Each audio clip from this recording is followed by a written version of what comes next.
everyone, and welcome to Wape Lingo.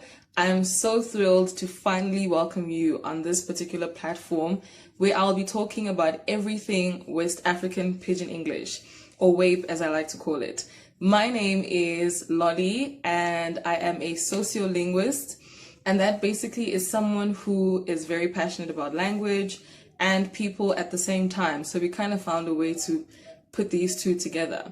So basically this channel will be talking about everything Wape related or West African Pidgin English related. We'll have jokes and different episodes that share interesting things about West African Pidgin English. So please stay tuned for more. If you want to learn more about this beautiful language of ours, stay tuned, subscribe, and you'll be hearing more from me very soon.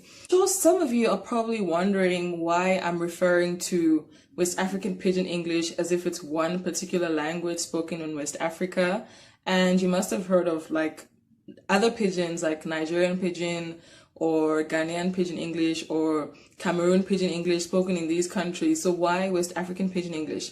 Well, these pidgins that I've just mentioned form part of a body. So it's basically a group of pidgins that make up this particular variety that's called West African Pidgin English.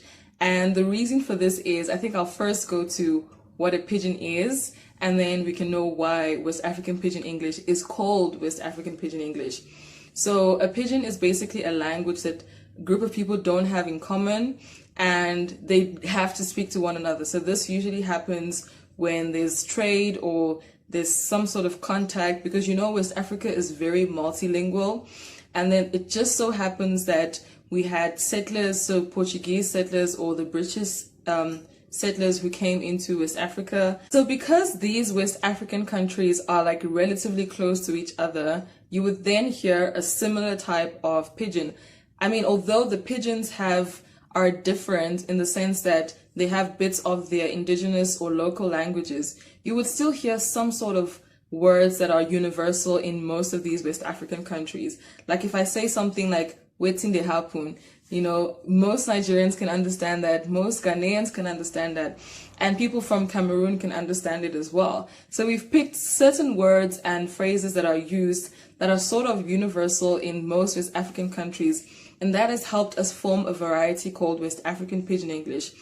And it is so cool because this language or this variety is spoken in many parts of the world. Like West African people all over the world basically use this as a lingua franca.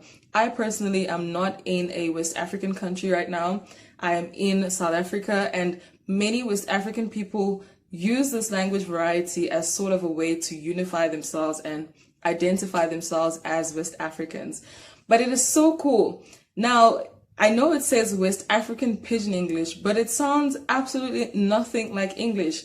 You would find that, and I'm just going to give you a little hint into what we'll be talking about in the new or episodes to come, but you'll find some words that look like English words. They have the same form and writing as English words, but they mean nothing like they would in English. A good example is the word chop. Now in English, this means to cut something or like dissect something in pieces. But in Pidgin English, this means to eat. I want chop. I dey hungry. I want chop. That is to eat. Other words would be something I would put a word that you put together. So like busybody. Busybody has nothing to do with a person's body that is busy. This basically describes someone who is very nosy and always wants to be in your business. Now, there are other words that look and sound nothing like English. We have words like wetin, which is what. We have words like sabi, which is to know or know. And there are some words that still sound like English, but mean absolutely very different things. Like English is going right and West African Pidgin is going completely left. And words like fall hand. Now, this has nothing to do with someone's hand that's falling. This basically means to disappoint someone. So if I say, you don't fall my hand, you've basically disappointed me. Another good example of this is the word dash me, and that has nothing to do with the dash or the punctuation dash in English. This basically means to borrow me or lend me something.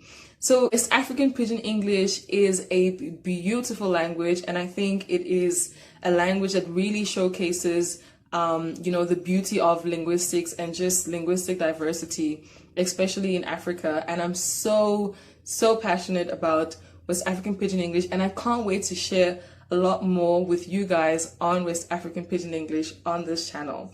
So stay tuned if you want to see more on Pidgin, funny words and words that you can teach people with this new West African language that you've learned. Stay tuned. Please subscribe, like, comment. Let me know what you guys are thinking or what you guys would like to see on this channel. And until next time, have a lovely evening. Mwah.